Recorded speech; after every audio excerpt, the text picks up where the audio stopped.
자, 오늘 본문을 읽을 때 여러분 어떤 느낌이 드셨는지 한번 여러분 입으로 이야기해 보세요. 감정을 이야기하면 됩니다. 느낌. 오늘 본문을 읽을 때 어떤 느낌이 든다. 한 단어나 한 문장으로 본문에서 어떤 느낌이 드시죠? 자녀들아, 내가 너희에게 쓰는 것은 너희 죄가 그의 이름으로 말미암아 사함을 얻으며, 아비들아, 내가 너희에게 쓰는 것은 너희가 태초부터 계신 이를 알미요, 청년들아, 내가 너희에게 쓰는 것은 너희가 악한 자를 이겼음이니라. 어떤 느낌이 드십니까? 어떤 느낌? 승리하는 느낌. 뭔가 승리했다는 기분. 그죠? 승리감이 느껴진다. 또 뭔가 승리감이 느껴진다. 또 좋습니다. 또 승리감이 느껴진다. 또 기쁨. 뭔가 기쁨이 느껴진다. 한 사람만 더 받겠습니다. 승리감, 기쁨. 또 어떤 느낌이 드십니까? 예수님의 십자가의 대속의 공로. 그 느낌하고는 조금 다른데, 느낌. 승리감이 느껴진다. 기쁨이 느껴진다. 예수님의 십자가 공로에 대한 확신이 느껴진다. 그렇게 십자가 대속에 대한 확신이 느껴진다. 이렇게 제가 이해를 하겠습니다. 제가 느낀 느낌은 이런 겁니다. 확신, 패기, 자신감, 이런 것들. 뭔가 자신감, 패기, 확신, 아까 누가 말한 대로 승리감, 이겼다, 이런 느낌. 자, 오늘 이 본문은 왜 이런 패기에 찬, 확신에 찬 선언을 하고 있을까 한번 생각해 봅시다. 왜 사도 요한은 이 대목에서 자녀들아, 너희는 죄사함을 얻었다. 아비들아, 너희는 태초부터 계신 이를 알고 있다. 젊은이들아, 청년들아, 너희들은 세상을 이겼다. 왜 이런 패기와 확신에 찬 이야기를 하고 있을까? 오늘 설교는 질문에 대한 답을 통해 제가 설교할 겁니다. 오늘 본문을 통해 여러 가지 질문들이 떠오르는데 그에 대한 답을 찾아 나감으로 설교를 할 텐데요. 왜 이런 패기에 찬 선언을 요한이 하고 있나? 앞뒤 문맥을 좀 살펴보면요. 우선 2장 1절과 2절에서는 안전망부터 쳐놓고 시작합니다. 여러분, 뭔가 게임을 할 때 안전망이 있어야 게임을 할 맛이 나죠. 그죠? 운전을 해도 안전벨트를 매야 든든하게 운전하는 거고, 공사판에도 뭔가 안전장치를 해놔야 편하게 뭘 할 수 있을 거 아닙니까? 하나님과 우리의 사귐에 있어서 안전망부터 쳐놓고 시작합니다. 만일 우리가 죄를 지으면 하나님 앞에 우리의 대언자, 의로우신 예수 그리스도가 있다. 안전망부터 딱 쳐놓고 시작을 합니다. 그런데요, 맨날 안전망에만 앉아 있으면 안 됩니다. 안전망은 최후의 보루, 우리가 실패했을 때에 우리를 건져주는 안전망이지, 안전망에서 죽치고 있으면 안 됩니다. 그래서 3절부터 11절까지는 세 계명을 지켜야 된다. 세 계명. 서로 사랑하라는 세 계명을 지켜야 된다. 1절과 2절에서 안전망부터 딱 쳐놓고 이제 3절부터 11절까지 세 계명, 서로 사랑하라는 세 계명 가운데에 살아야 된다. 맨날 죄 짓고 하나님 그래도 우리 용서해 주시죠. 안전망에만 붙들려 살지 말고, 그거는 우리가 부득이 연약해서 넘어질 때 안전망은 써먹는 거고, 우리가 안전망에서 떠나서 세 계명, 서로 살아가라는 계명을 지키면서 살아야 된다. 그런데 지난주에 이 세 계명, 사랑하라는 계명을 이야기할 때 옛 계명과 같은 것이다. 내용은 옛 계명과 같은데 새로워진 계명이다. 이제 예수님의 십자가 대속을 완성하고 우리 마음판에다가 성령으로 새겨주신 계명이다. 이제는 구약보다 더 높은 수준으로, 더 큰 요구로 우리에게 주어진 새 계명이다는 이야기를 하면서 이어서 무슨 말을 하느냐 하면 8절 후반절부터 보면 어두움이 지나가고 참빛이 벌써 빛이었다. 왜 어두움 속에 살아가느냐? 벌써 빛이 왔는데 아직도 어두움에 헤매고 있느냐? 이미 빛이 우리 가운데 온 것이다. 어두움에 헤매고 있어서는 안 된다는 것입니다. 그렇죠? 어두움 속에 있으면 눈이 먼다고 11절에 보면 형제를 미워하는 자는 어두운 가운데 있고 또 어두운 가운데 행하며 갈 곳을 알지 못하나니 이는 어두움이 그의 눈을 멀게 하였습니다. 왜 새 생명을 받은 하나님의 사람들이 빛이 벌써 왔는데도 아직도 어둠 속에 헤매고 있느냐? 어둠 속에 너무 오래 있으면 눈이 멀어버립니다. 빛을 보지 못하고 어둠 속에만 항상 살면 눈이 멀어버립니다. 왜 하나님의 사람들이 어두움에 자꾸 처하고 어두운 길로 가고 세상 어둠 속에서 사느냐? 눈이 멀 정도로 왜 어둠 속에 살고 있느냐? 너희는 죄 사함을 받은 자고 세상과 싸워 더불어 이긴 자고 너희는 최초부터 계신 이를 아는 자들인데 그런 너희들이 뭐 때문에 지금 어두움 속에 헤매고 살아가고 있느냐? 그 이야기를 하는 겁니다. 마치 이런 이야기입니다. 냉장고에 생수가 가득 차 있는데 수도만 틀면 물이 콸콸 나오는데 정수기 누르기만 하면 물이 쏟아지는데 왜 그 방 안에서 목말라 죽어가고 있느냐? 그 이야기 지금 하고 있는 겁니다. 왜 그러느냐? 대낮이 되었는데 왜 이불 뒤집어 쓰고 어둡다고 소리 지르고 있느냐? 대낮이 되었는데 온 세상이 다 환한 빛으로 가득 차 있는데 왜 이불 뒤집어 쓰고 혼자 어둠 속에서 신음하고 있느냐? 대낮이 되었는데 그 말입니다. 그죠? 7절과 8절에서 새 계명을 준다고 말씀하시면서 어둠이 지나가고 참 빛이 벌써부터 비치고 있다. 벌써부터 비치고 있다. 왜 아직도 형제를 미워하면서 어둠 속에서 눈이 멀어 어둠 속에 헤매고 있느냐? 자녀들아, 너희 죄가 사함받은 거, 아비들아, 너희가 태초부터 계신 이를 알고, 청년들아, 너희가 세상과 싸워 이겼다. 그런데 왜 아직도 어둠 속에서 헤매고 있느냐? 그 이야기를 지금 하는 겁니다. 그러니까 지금 요한은 싸워서 이기자고 독려하는 게 아니고 이미 이 싸움에서 이겼다고 선언을 하는 것입니다. 복음은 싸워 이기자는 이야기가 아니고 싸워 이겼다는 것을 선언하는 것이 복음입니다.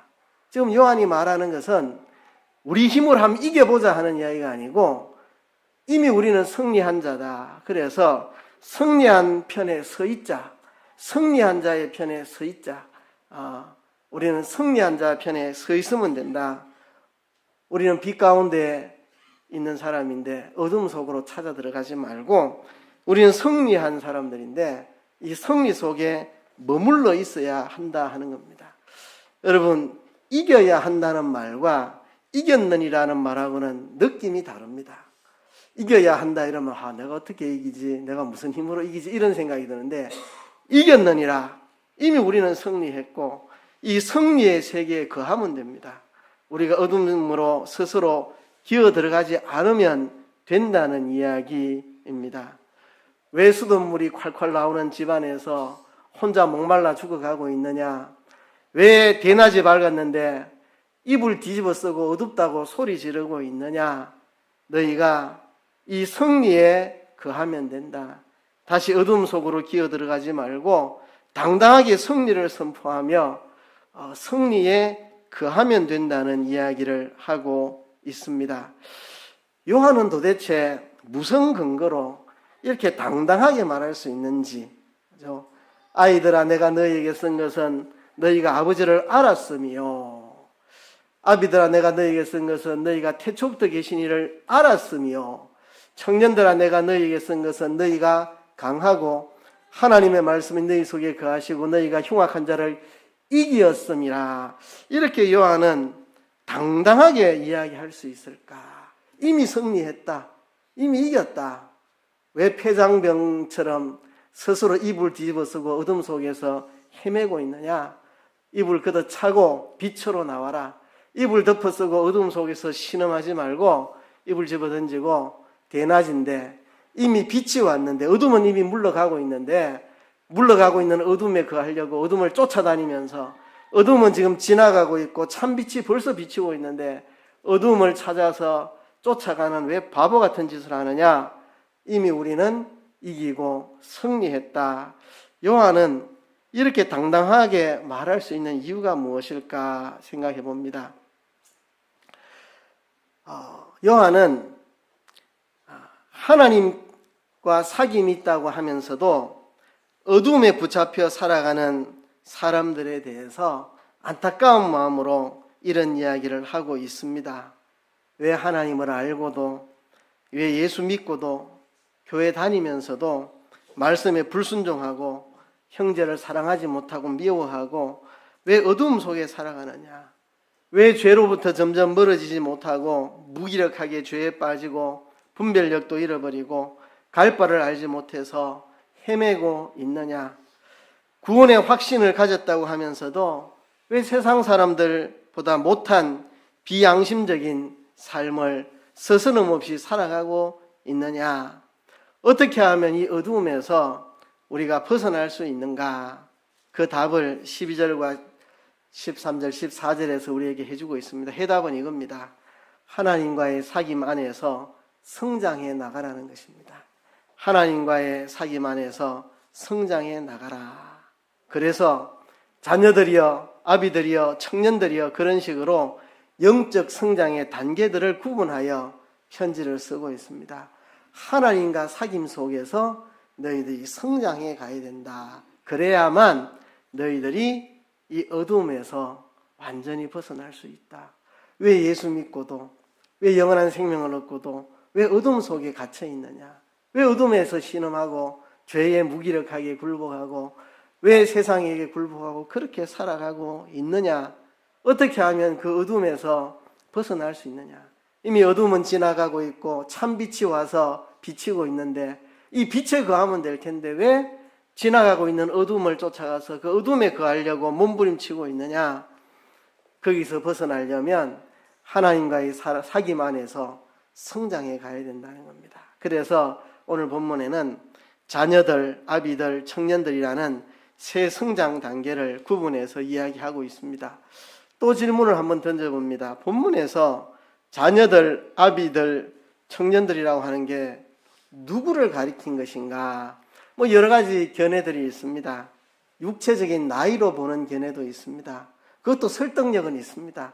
실제로 육체적인 나이와도 연관이 되기는 합니다. 또 어떤 분들은 동일한 사람들을 다르게 세 번 부른 것이 아닌가 이렇게 이야기하는 분들도 있습니다. 그것도 나름 생각해 볼 만한 부분이 있습니다. 그러나 전통적인 견해가 맞다고 봅니다. 교회 성도들의 신앙의 성숙도에 따른 단계적인 구분이다.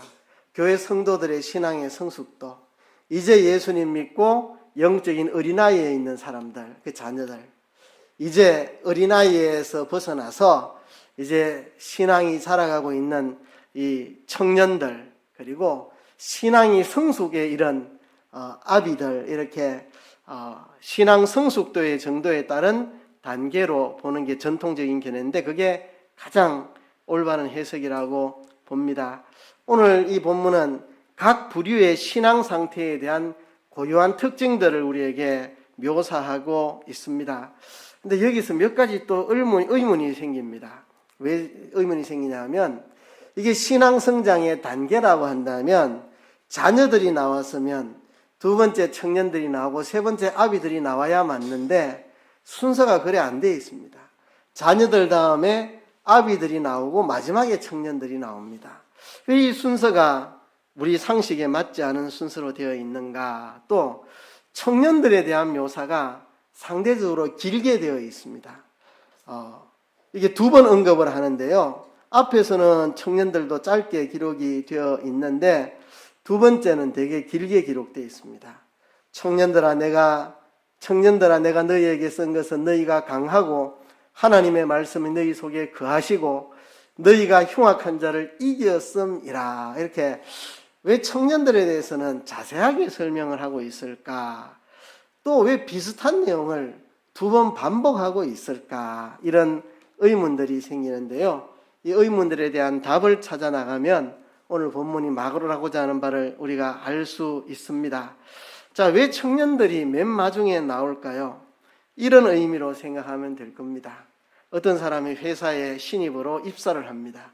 회사에서는 그 사람을 신입으로 취급합니다. 아직 아무것도 모릅니다. 뭘 해야 될지 모릅니다. 우리 회사의 사원인 건 분명한데 뭘 해야 될지 모릅니다.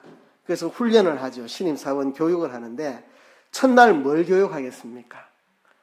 뭘 교육하겠습니까? 그 회사에서 정말 잘하고 있는 사람을 예로 들어서 보여줄 겁니다.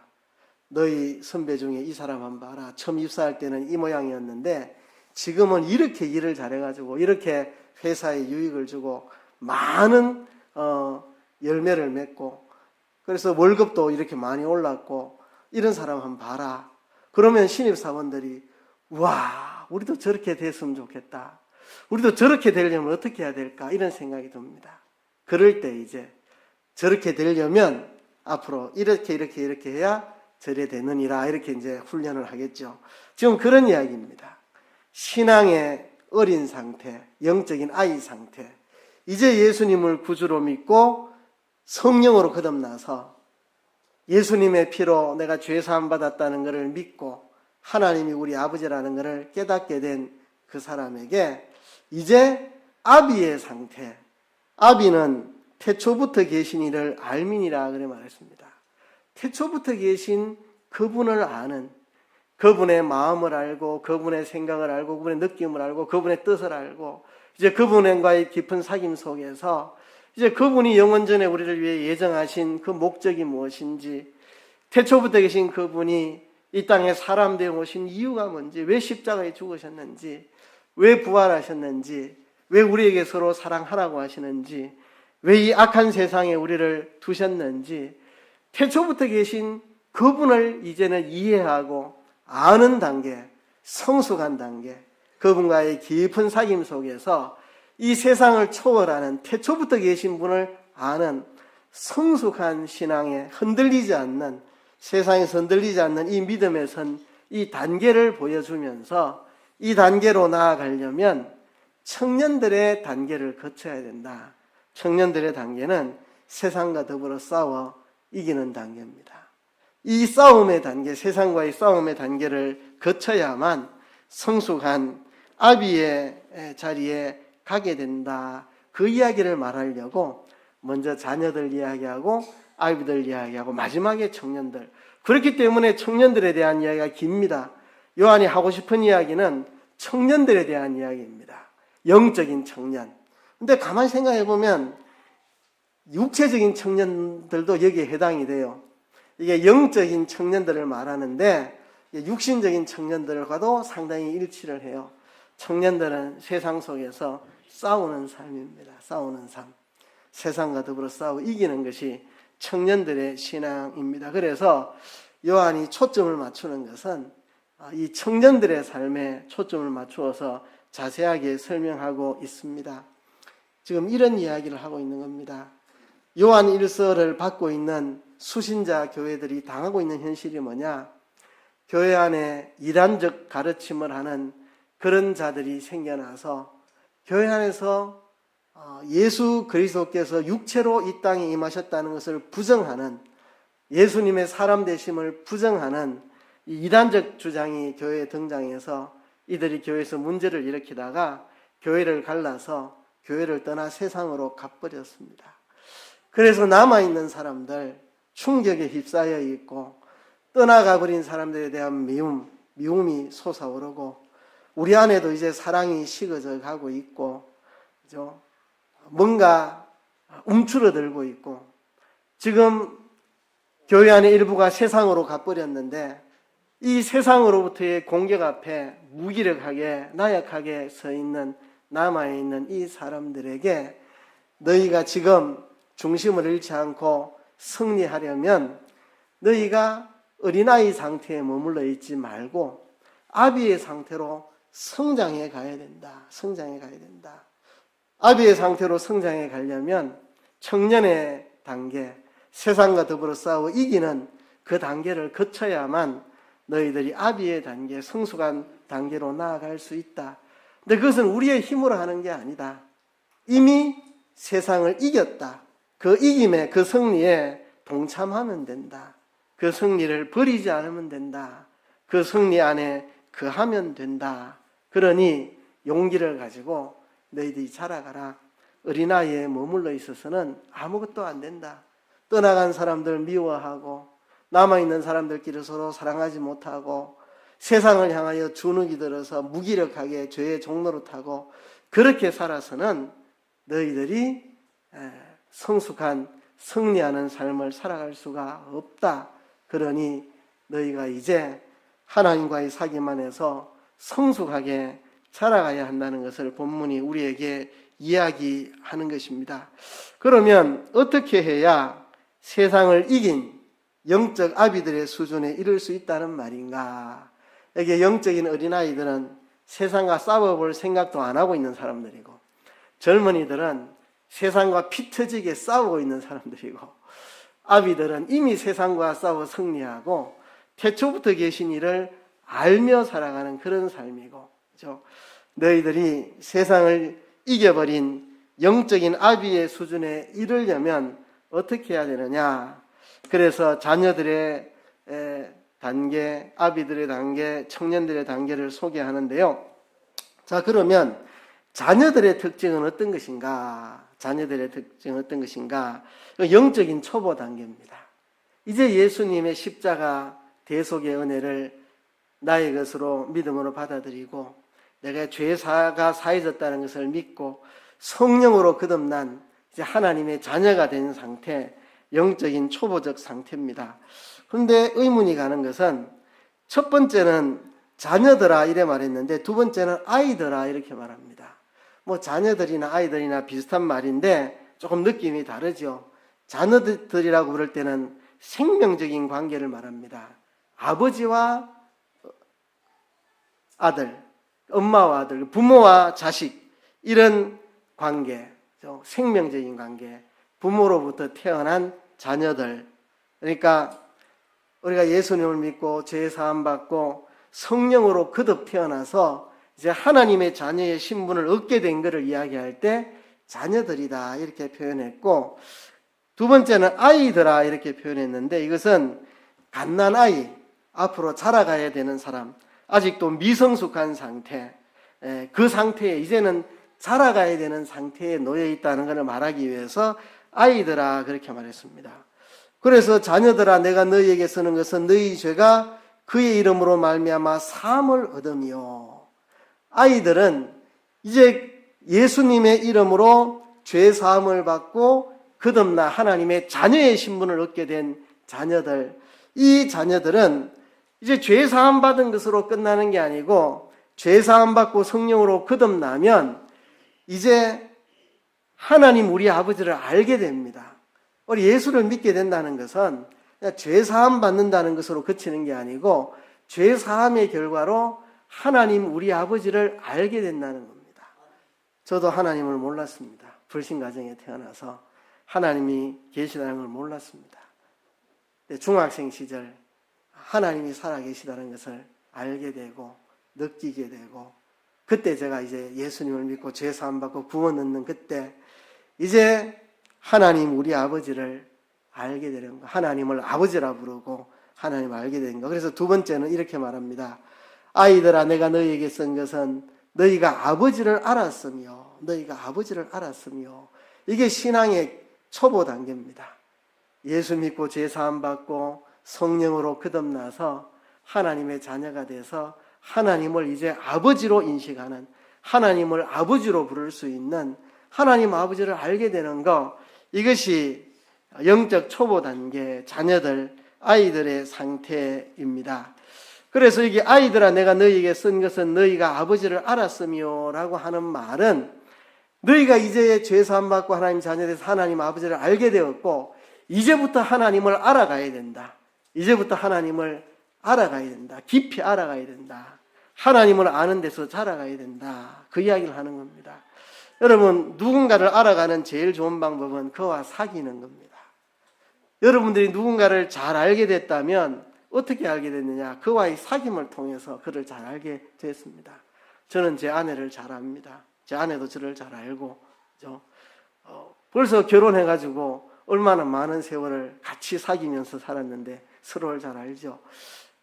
이제 아이들이 되면 아버지를 인식하고, 여기서 아이들이란 말은 갓 태어난 아기가 이제 엄마 아빠를 분별하고, 그래 엄마 아빠 이제 소리 지르는 그 단계, 이제 저분이 내 엄마다 저분이 내 아빠다라는 것을 인식하는 단계, 이제부터 아버지를 계속 알아가고 아버지와 더 친밀해지는 거죠. 그렇게 자라가야 한다는 것을 이야기하기 위해서 이게 두 번 말한 겁니다.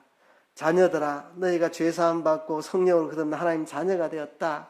그런데 자녀가 되었다는 말은 이제 하나님을 아버지로 인식하고 알게 되었고, 이후로부터 아버지와 사귐을 통해서 아버지를 깊이 알아가야 되는 시작점에 서 있다는 것을 지금 이야기하는 것입니다.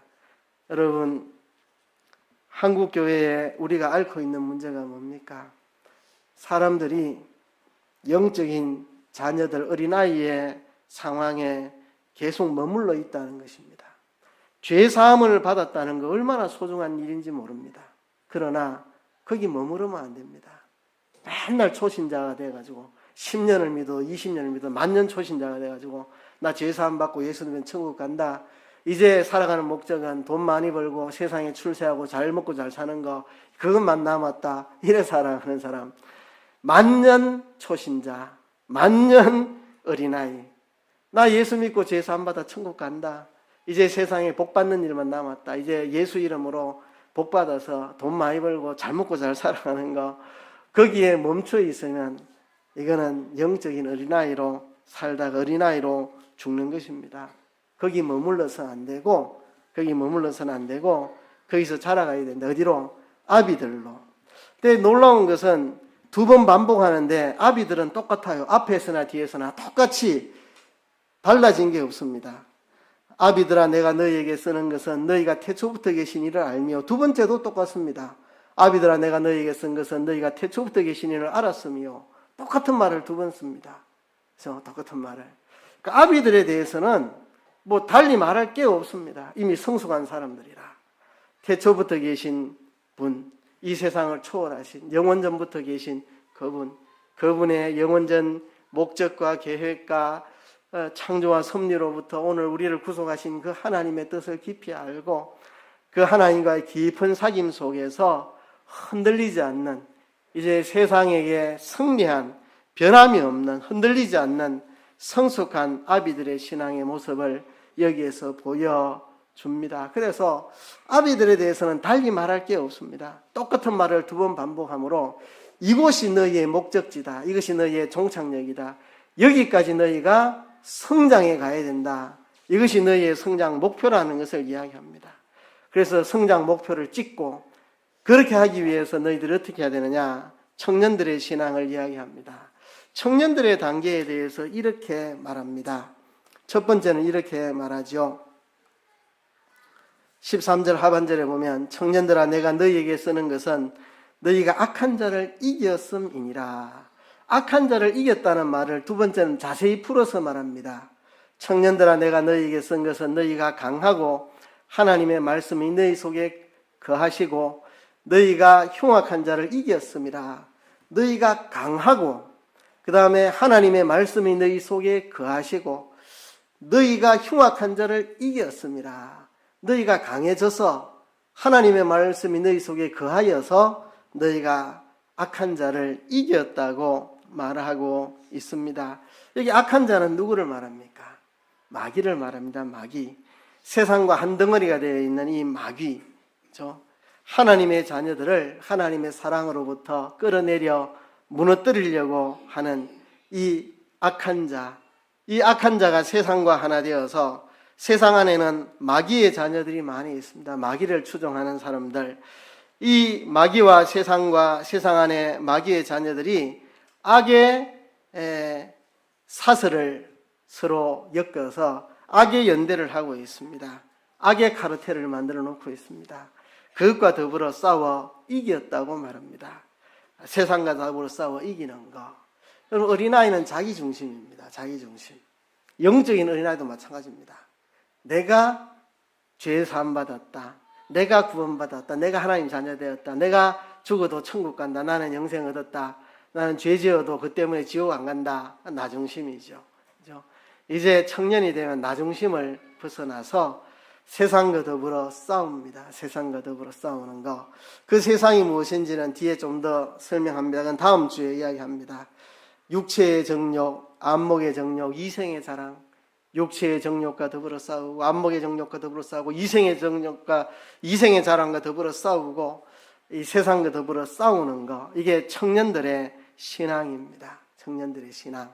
이 마귀와 세상과 마귀에 속한 사람들의 이 악의 카르텔과 더불어 싸우는 이 하나님의 백성들, 하나님 우리 아버지와 그의 아들 예수 그리스도와 우리와의 사귐, 그 새로운 연대, 빛의 연대, 생명의 연대, 이 새로운 연대에 속해서 악의 카르텔과 더불어 싸우는 이 젊은이들의 신앙을 이야기하는데요. 어떻게 세상을 이기느냐? 우리 보고 이기라고 말하는 게 아니고 이겼느니라 라고 말합니다. 이겼느니라. 이미 이겼다. 여기는 예수 그리스도의 승리를 전제하는 겁니다. 예수님이 이미 승리하셨다. 예수님이 승리하셨다. 그래서 너희는 너희 힘으로 승리하라는 게 아니다. 승리한 편에 서라는 이야기다. 그렇죠? 너희가 강하고 하나님의 말씀이 너희 속에 거하시고 너희가 흉악한 자를 이겼다. 이게 하나님의 말씀이 상당히 중의적인 의미를 갖고 있습니다. 하나님의 말씀이라고 했으니까 넓게 말하면 뭐 성경 말씀이라 말할 수 있겠고 좁게 말하면 앞에서 말하는 세 계명, 서로 살아가라는 세 계명일 수 있겠는데, 근데 예수 그리스도를 가리켜서 태초부터 있는 생명의 말씀이라고 말했기 때문에 오늘 본문에 보면 하나님의 말씀이 너희 속에 거하시고, 시자라는 말은 인격적인 존재에 거하시고, 그러니까 이 말씀은 상당히 중의적인 의미를 갖고 있습니다.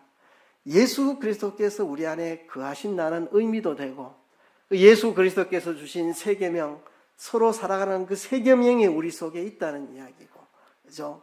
그 말씀이, 그 하나님의 말씀이 우리를 지켜서 우리를 악한 자로부터 이기게 하였다. 그러니까 예수님의 승리를 전제한 겁니다. 우리는 약하지만 승리하신 예수 그리스도가 우리 안에 계시면 우리는 강하게 되어서 예수님의 십자가의 은혜 안에서 우리가 강하여지고, 그 생명의 말씀, 하나님의 말씀, 어찌 보면 예수 그리스도를 가리킨 것 같기도 하고 어찌 보면 서로 사랑하라는 세 계명을 가리킨 것 또한 이 하나님의 말씀이 우리 안에 거하시고, 예수님의 그 승리에 우리가 연합할 때 우리가 세상을 이긴다. 그 이김으로 너희들은 살아가라는 이야기입니다. 우리의 힘으로 이기는 게 아니라 예수님의 승리의 편에 서서 우리가 이김을 누리는 것이라고 본문은 우리에게 말하고 있습니다.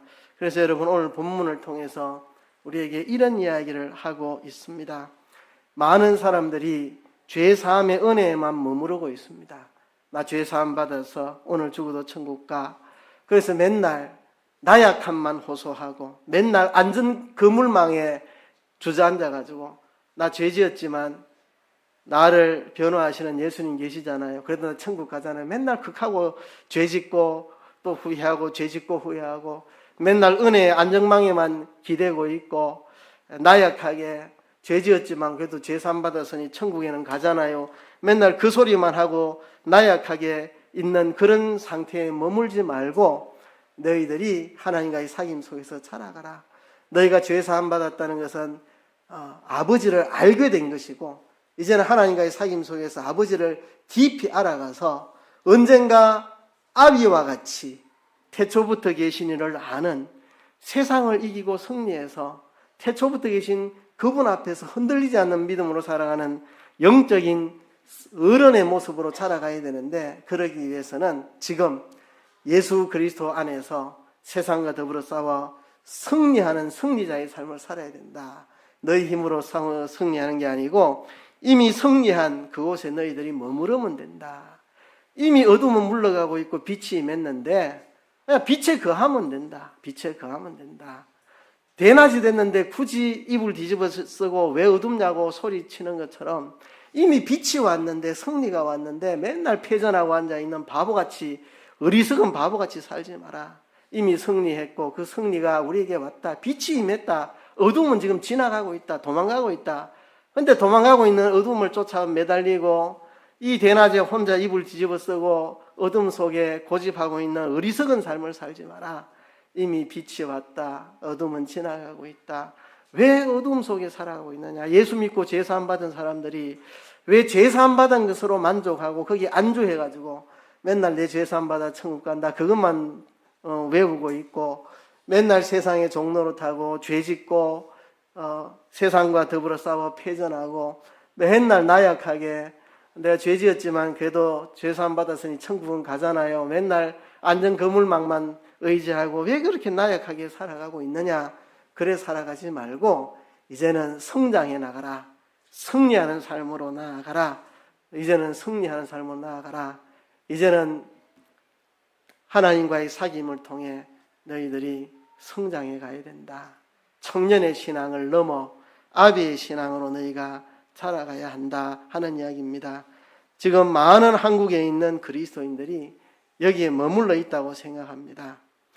죄사함 받은 은혜에 감사하고 평생 자기의 나약함만 호소하고 맨날 죄짓고 또 후회하고 죄짓고 후회하고 하나님의 은혜는 자기의 나약함을 변명하기 위한 수단으로 고의적으로 하나님의 은혜를 악용해 먹고 은혜를 방탕거리로 바꾸고 은혜를 더하게 하려고 죄에 거한다는 모순 속에 살아가는 그런 사람들이 너무 많습니다.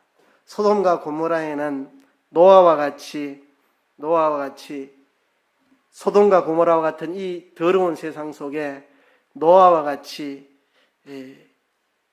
하나님 나라를 전파하는 삶을 살아야 되는데 그렇게 하지 못하고 소돔과 고모라와 같은 세상 속에서 롯과 같이 겨우 자기 생명만 건져서 나오는 아무런 빛이 되고 소금이 되지 못하고 세상에 영향력을 못 미치고 그저 자기 생명만 안 죽고 살아나오는 롯의 가족과 같이 그렇게 살아가고 있지는 않느냐는 것입니다. 노아와 같이 타락한 세상 속에 소돔 고모라와 같은 타락한 악의 세상 속에서 하나님 나라를 보여주고 전하는 삶을 살아야 될 텐데 롯과 같이 그저 자기만 간신히 살아서 심판에서 벗어나는 그런 삶을 우리가 살아가지 않도록 우리가 성장하는 삶을 살아갑시다. 그래서 승리하는 삶을 살아갑시다. 죄사함 받은 것으로 만족하는 영적 아이에 머무르지 말고 자라갑시다. 그런데요, 이야기만 하고 끝을 낼게요. 어린아이가 어린아이 짓 하는 것은 이쁩니다. 나이 든 사람이 어린아이 짓 하면 보기 싫습니다.